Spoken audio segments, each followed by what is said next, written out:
Bonjour à tous, je suis Gabrielle de Le Chien Autrement. Aujourd'hui on n'est pas avec Sacha mais plutôt avec Mia, donc une petite minette que j'ai recueillie qui était bien maigre et qui commence à se remplumer. Voilà, donc si jamais ça vous intéresse, donc là aujourd'hui on est en février, on est le 13 si je me trompe pas, quelque chose comme ça, ou le 12 ou le 13. J'arrive pas à retrouver, bon c'est pas grave. En bref, on est en milieu de février, donc si jamais vous voyez cette vidéo en avril ou en juin, ça sert à rien de demander. Mais si jamais vous souhaitez avoir un petit minou qui est câlin, qui est super gentil, qui ronronne tout le temps, elle ronronne vraiment tout le temps, vous pouvez la mettre sur le dos, elle ronronne, qui est vraiment super chouette, qui demande que des câlins, qui n'est pas embêtante, qui miaule pas, qui est tranquille, quoi, qui est super gentille, et ben il y a Mia qui est à l'adoption avec l'association donc Cause Animalia. Voilà. Donc elle passe chez le vétérinaire, donc elle lui a tondu un petit peu le ventre parce qu'elle a une opération à faire. On ne connaît pas son âge, bon elle n'est pas toute jeune mais elle n'est pas non plus super vieille. Et pour le moment, du coup voilà, on est en train de faire les soins, on verra ce que ça donne. Puis si tout va bien, elle ira à l'adoption. Voilà, c'était la petite présentation de Mia. Maintenant on va commencer avec la vidéo donc qui a pour sujet aujourd'hui. Donc je vais faire une petite vidéo qui est assez rapide et je répondrai à vos questions si jamais vous en avez. Mais ça sera une vidéo donc sur le besoin olfactif chez le chien et les activités de recherche qu'on peut lui proposer pour répondre à ce besoin. Donc en premier, à savoir, le chien c'est un animal qui va explorer le monde non pas par ses yeux, mais par son nez. Donc le besoin olfactif du chien c'est quelque chose qui va être très présent et qui est souvent négligé par beaucoup de personnes. C'est-à-dire que j'ai des personnes qui vont vouloir absolument courir avec leur chien pour le dépenser, qui vont vouloir lui faire de l'agility, je sais pas, de l'obé rythmé, enfin du dog dancing, etc. Mais qui vont pas penser à enrichir le mental de leur chien et qui vont laisser de côté malheureusement ce besoin-là qui est vraiment important parce que c'est ce besoin-là qu'on va assouvir pour rendre le chien calme. Plus je fais des activités excitantes, plus mon chien sera excité. Plus je fais des activités calmes, plus le chien sera calme. Donc faut pas non plus négliger le besoin de dépenses physiques, hein, bien entendu. Si mon chien a besoin de courir un peu dans la journée, c'est pas parce que je réponds à son besoin en le faisant courir que ça va devenir un bulldozer. Je vais simplement penser également à répondre à ses besoins d'enrichissement mental. Mentaux, pardon.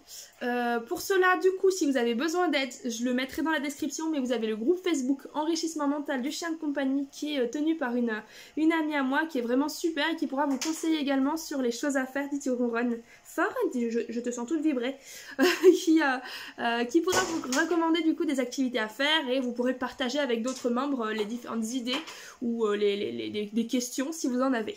Ça sera tout du coup en description. Donc voilà, le besoin chez le chien, le besoin d'exploration est très important. On parlera surtout de besoin olfactif, le fait de découvrir avec le nez les odeurs et les différentes choses qui composent son environnement. Pourquoi est-ce que le chien a besoin de renifler? Qu'est-ce qui se passe quand il renifle? Donc je sais pas si vous avez déjà vu, mais il y a beaucoup de chiens qui vont se mettre sur une odeur, soit lécher l'odeur, soit juste la sentir, qui vont claquoter des dents. Ça s'appelle le phlémen. C'est une manière d'envoyer les hormones à un organe qui va les trier et qui va lui permettre, en fait, si on veut, d'identifier quel individu était là, ses émotions, ce qu'il a mangé, si c'est un mâle ou une femelle, etc. Tout un registre d'informations qu'on va retrouver dans cette odeur. Et le chien, pour lui, c'est vraiment très intéressant, c'est vraiment très enrichissant, c'est très fatigant également de trier les odeurs. Et c'est comme un peu nous quand on va sur Facebook ou quand on va par exemple parler à des personnes, à notre famille par message ou par téléphone. Chez le chien c'est exactement pareil. Il y a beaucoup de personnes qui vont parler par exemple « Oh il fait pipi partout, il marque son territoire ». Non, votre chien ne se sent pas partout chez lui, ça serait complètement débile. Un territoire c'est vraiment des zones, on en reparlera une prochaine fois sur le territoire et le chien, mais ça sera des zones vraiment définies avec des fonctions définies où le chien ne laissera pas entrer votre congénère. Donc à part s'il est réactif, les 3/4 des chiens vont laisser passer les congénères même s'il a fait pipi à cet endroit-là. Donc on parlera plutôt de pipi de communication, pipi de marquage odorant, olfactif. Pipi on va dire pour se rassurer pour certains, mais enfin mettre des odeurs, pipi mail, si on veut on pose un mail pour le prochain qui va arriver, ou bien on pose un message, une balise pour nous rappeler que tout va bien. Moi je sais que Sacha, si je l'emmène chez des gens, au début là maintenant ça va beaucoup mieux, hein, mais il était stressé et du coup son moyen de se rassurer était de faire pipi à certains endroits pour marquer des balises pour se rassurer qu'à cet endroit là il n'a pas eu de problème. C'est comme le chat qui va frotter sa joue contre vous, vous avez déjà vu le chat il frotte comme ça contre vous. C'est pas seulement parce qu'il vous aime bien, mais c'est pour mettre des capteurs, des phéromones si on veut, pour se rappeler en fait que vous êtes quelqu'un d'agréable, que c'est un espace qui lui plaît, pour se rassurer également. Et ben le chien il va faire pareil, mais grâce à son urine. Donc c'est moins sympa que le chat, mais c'est tout aussi pratique et c'est tout aussi, c'est un besoin que le chien a. Donc j'ai des personnes qui sont venues me voir récemment, qui m'ont dit, les éducateurs que je suis allée voir m'ont dit que le chien, si il n'avait pas à marquer quand il voulait, il n'avait pas le droit de sentir toutes les odeurs qu'il voulait, parce que sinon il allait s'approprier le territoire et dominer la situation, dominer les gens. Il faut savoir que c'est vraiment un besoin chez le chien de sentir les odeurs, ça n'a rien, ce n'est pas là pour vous dominer. Pareil, s'il fait pipi, comme je vous l'ai expliqué et comme on le verra dans une vidéo complète sur le sujet, les pipis en extérieur, en dehors de la maison, sont des pipis de marquage, soit pour se rassurer, soit pour communiquer avec les semblables.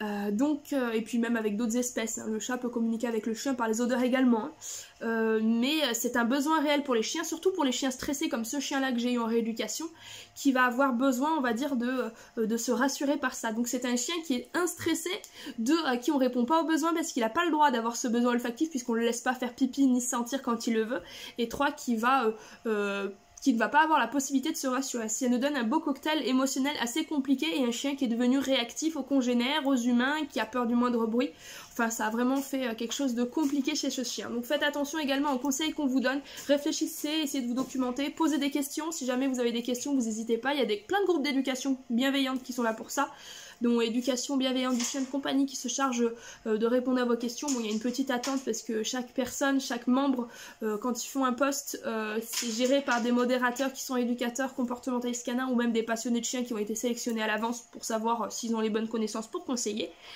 Et chaque post est suivi de A à Z jusqu'à sa clôture par la personne qui l'a ouverte. Je suis désolée si je regarde un petit peu là-bas, j'ai des ratounes qui sont malades en ce moment, donc il faut que je fasse gaffe qu'elles éternuent pas trop. Donc je regarde un petit peu partout, je suis désolée. Voilà pour ça. Du coup, le besoin chez le chien, le besoin olfactif est très présent. Il est vraiment présent et le chien en a besoin. Et quand on a un chien qui va par exemple rester dans un jardin, donc malheureusement il y a beaucoup de chiens aujourd'hui qui restent dans les jardins et les personnes pensent que le jardin suffit. C'est-à-dire que bon tiens, il a de l'espace, il peut jouer, il peut gambader, il peut se dorer la pilule au soleil, c'est bon, plus besoin de faire de choses, il n'y a plus besoin puisqu'il y a tout cet espace.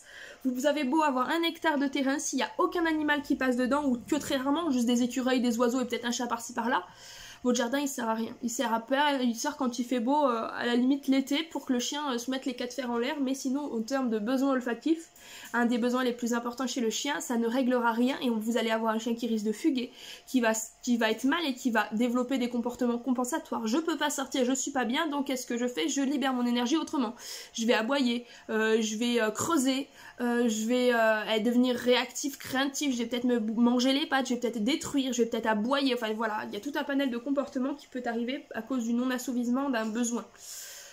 Donc c'est dommage, faites en sorte de bien sortir votre chien pour pouvoir assouvir ces besoins-là, dans des endroits où si possible il y a du passage pour pouvoir lui permettre c'est bien mignon, d'identifier les odeurs et de communiquer. Vous allez voir en quelques semaines, quelques jours même pour certains, on voit vraiment une différence dans le comportement du chien. Il y a des chiens qui détruisaient, qui ne détruisent plus, des chiens qui étaient réactifs à certaines choses, qui ne réagissent plus parce qu'on répond à leurs besoins. Donc chaque comportement que le chien met en place, c'est un besoin qui peut être direct ou indirect. J'aboie, on peut se dire tiens il a besoin d'aboyer, ben peut-être pas, peut-être simplement son besoin c'était de courir, mais comme on n'a pas assouvi ce besoin, la façon dont qui lui permet de s'exprimer, de libérer ce besoin-là, c'est d'aboyer. Donc faut bien réfléchir, c'est pour ça que je travaille dedans et que je peux vous aider à certains moments, c'est parce que c'est pas toujours évident de savoir quel besoin est présent chez le chien et demande une amélioration de la situation, une adaptation de l'environnement. Donc voilà, du coup pour ce besoin olfactif, donc c'est très important. Le chien, comme vous pouvez le remarquer de temps en temps, par exemple il va se mettre sur une odeur, il va lécher souvent, le chien lèche l'urine, c'est normal. Ça sert à rien de gronder un chien qui lèche l'urine. Je vais vous expliquer pourquoi. C'est un comportement qui est totalement normal. C'est parce qu'en fait, quand le chien va lécher une urine ou même sentir une odeur, bien souvent, vous allez le voir claquoter des dents comme ça. Ce claquement de dents là, c'est du flehmen, ça s'appelle. C'est un comportement que le chien va adopter en fait pour envoyer les hormones sur un organe qui va les identifier, et en fait ça lui permet de séparer les différentes informations et d'interpréter les odeurs qu'il va retrouver au sol. Donc un chien qui lèche les urines et qui claquote des dents, c'est totalement normal. C'est un moyen tout simplement d'explorer l'environnement. Donc c'est quelque chose de normal chez le chien qui ne sert à rien d'essayer d'enlever, et surtout que le chien continuera à le faire quand vous avez le dos tourné, parce que c'est un besoin. Un besoin, ça s'assouvit, ou bien le chien est mal à l'aise et malheureusement on en arrive à des catas. Mais dis donc, t'aimes bien les câlins toi aujourd'hui, hein? Tu fais ta belle devant la caméra. C'est une petite star. C'est pour ça, elle veut être vue sur YouTube. Ça gratte les oreilles, hein. Voilà du coup pour ce besoin là. Donc maintenant comment est-ce qu'on va assouvir ce besoin chez nos chiens? Donc chez nos chiens, ce qu'on va pouvoir mettre en place, donc déjà des sorties qui vont être assez fréquentes. On essaie environ 1 heure de sortie minimum, quelle que soit la race du chien. Bien sûr, adaptez-vous à votre individu que vous avez devant vous. Si vous avez un chien qui a 14 ans, qui a une patte en moins et qui boite et qui n'en peut plus, vous n'allez pas faire 1 heure de balade. Si vous avez un chien qui est hyper sportif, qui est dans l'âge où il a besoin de dépenser l'énergie, vous n'allez pas rester que sur 1 heure. On va peut-être passer de 2 heures peut-être, ou une activité plus peps après l'heure de balade. Enfin bref, il faut s'adapter à l'individu que vous avez devant vous. Mais en moyenne, on parlera d'1 heure de balade pour des chiens normaux. J'ai le lapin qui est en train de se servir tout seul dans le sac à paille. Adopter des animaux qui disaient ils font du bruit, ils sont casse-pieds. Voilà pour ça, la petite aparté lapin. Il est casse-pied ce lapin, mais je l'aime bien. Donc pour la suite, qu'est-ce que je peux vous dire d'autre? Donc les activités qu'on va pouvoir mettre en place, les balades, mais également des activités de recherche. Donc vous allez voir une petite vidéo là de Sacha, où on va voir en fait qu'il est en train de chercher des croquettes, donc c'est sa ration quotidienne, hein, qu'il cherche dans l'herbe. Vous pouvez, si vous avez un chien qui est nourri au cru par exemple, mettre des petits bouts de viande séchée que vous avez coupés avant de sécher et puis les éparpiller. Pour les chiens qui sont pas très goulus, qui ont du mal pour les croquettes, bon rassurez-vous, si vous avez un jardin, que votre chien a faim, il ira manger. S'il mange pas, c'est qu'il avait pas faim. Et donc vous attendez le lendemain, il va pas se laisser mourir de faim, on va dire. C'est comme si vous, je vous donne vos salaires tous les jours sans que vous fassiez rien, vous faites rien du tout, mais vous avez quand même votre salaire à manger, vous êtes bien logé, bien nourri, et blanchi en plus de ça. Et puis qu'un jour, je vous dis, bah, vous avez la même chose, mais il faut aller travailler. Vous allez me tirer la gueule pendant peut-être 3 jours, 2 jours, 3 jours, puis après vous allez vous dire, ah, il est pas encore arrivé le salaire, va peut-être falloir que je me mette à faire quelque chose. Et bah c'est pareil pour le chien. Voilà pour ça, je vous demande juste une petite seconde. Hop là, j'ai enlevé le sac pour qu'il arrête de faire du bruit. Du coup, voilà pour cette activité-là que vous pouvez mettre au quotidien. Pourquoi tu me regardes comme ça? Ou t'es descendu des genoux, t'es pas contente? Donc vraiment bien mettre au quotidien une activité comme ça, une activité de recherche tous les jours. Si vous avez 2 rations par jour, par exemple, la première, vous allez le mettre dans une activité à l'extérieur à chercher. Commencez par une petite surface de recherche, comme une gamelle si vous voulez, et en mangeant, votre chien va éparpiller les croquettes et va devoir continuer à les chercher. Et puis si jamais votre chien cherche bien un bon odorat, vous pouvez en dispatcher un peu plus de partout. Donc voilà pour ça. Qu'est-ce que je peux vous dire d'autre là-dessus? Si jamais votre chien du coup n'est pas très goulu au niveau des croquettes, ou vous n'avez pas le temps, ou vous voulez travailler ça en extérieur parce que vous n'avez pas de jardin, le fromage râpé est une bonne solution. C'est assez goûtu, c'est assez fort en odeur, vous y éparpillez dans l'herbe, c'est difficile à chercher. En 10 minutes, on peut faire une bonne activité de recherche à ce que le chien cherche son fromage râpé dans l'herbe, quoi. Pareil avec des petites friandises, etc. C'est bien de faire ça avec des sprats, donc des petites choses à chercher qui sont assez fines pour vraiment y éparpiller de partout, quoi. Donc voilà pour l'activité de recherche. Donc vous allez voir la vidéo avec Sacha maintenant. Elle va chercher.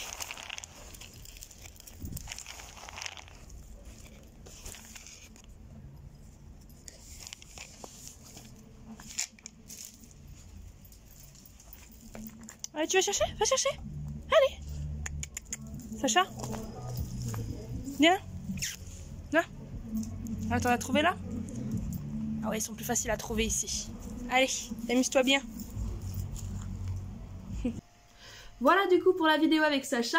C'est la fin de la vidéo. J'espère qu'elle vous aura plu. Si vous avez des questions, n'hésitez pas à me les poser. Moi je reste ouverte aux questions, aux débats, si jamais vous avez un avis à me donner là-dessus. Tant que je suis pas face à un mur, que je suis face à quelqu'un de poli, moi il n'y a pas de souci, je peux me tromper, comme je peux avoir des idées que je n'ai pas forcément eues qui peuvent m'amener d'autres solutions. Voilà, si jamais vous avez vraiment pas la possibilité de faire ça en extérieur, vous pouvez acheter des tapis de fouille, donc c'est des tapis, ça fait des tapis, mais avec des lambeaux de peau, qu'est-ce que je dis, des lambeaux de tissu qui sortent. Donc vous cachez les friandises dedans, le chien va devoir les chercher. Il y a plein d'activités de recherche que vous pouvez faire, donc vous retrouverez tout ça sur le groupe Enrichissement mental du chien de compagnie que vous aurez en description. Et voilà pour cette petite vidéo, tout simplement. Moi, j'espère que ça vous a plu. Si ça vous plaît, n'hésitez pas à liker, à partager. Ça m'aide beaucoup à savoir si ça vous plaît. Et puis ça m'aide beaucoup également à pouvoir me faire connaître. C'est important, je fais en sorte que les méthodes que je mets en place puissent être connues pour que ça puisse aider les gens aussi. Parce qu'il y a beaucoup de chiens voilà, qui vont faire de l'activité extérieure, mais auquel on ne va pas penser forcément à faire des activités mentales, et ça peut vraiment beaucoup aider de faire des activités de recherche, poser le chien, avoir un chien plus calme au quotidien, répondre à ses besoins tout simplement également. Ça évite pour les chiens de chasse également qu'ils aillent assouvir tout seuls leurs besoins d'exploration lorsqu'on les lâche. Les chiens qui ont du mal pour le rappel parce qu'ils sentent les odeurs. Travaille les odeurs, répond aux besoins, ce qui fait qu'il aura moins besoin d'aller le faire lui-même lors des balades, donc il reviendra mieux au rappel avec un travail sur le rappel en parallèle bien sûr. Voilà pour ça du coup, des questions en commentaire, likez, partagez, et puis voilà, si jamais pour Mia vous êtes intéressé, il suffit de me contacter donc sur ma page Facebook Le Chien Autrement, vous me contactez, vous me dites que vous êtes intéressé pour Mia, donc vous voyez c'est une super minette, super câline, super gentille, elle va se faire opérer bientôt, donc pour le moment elle sera pas forcément encore dispo à l'adoption, mais elle devrait pas tarder à l'être. Donc voilà pour cette petite vidéo, moi je vous dis à la prochaine.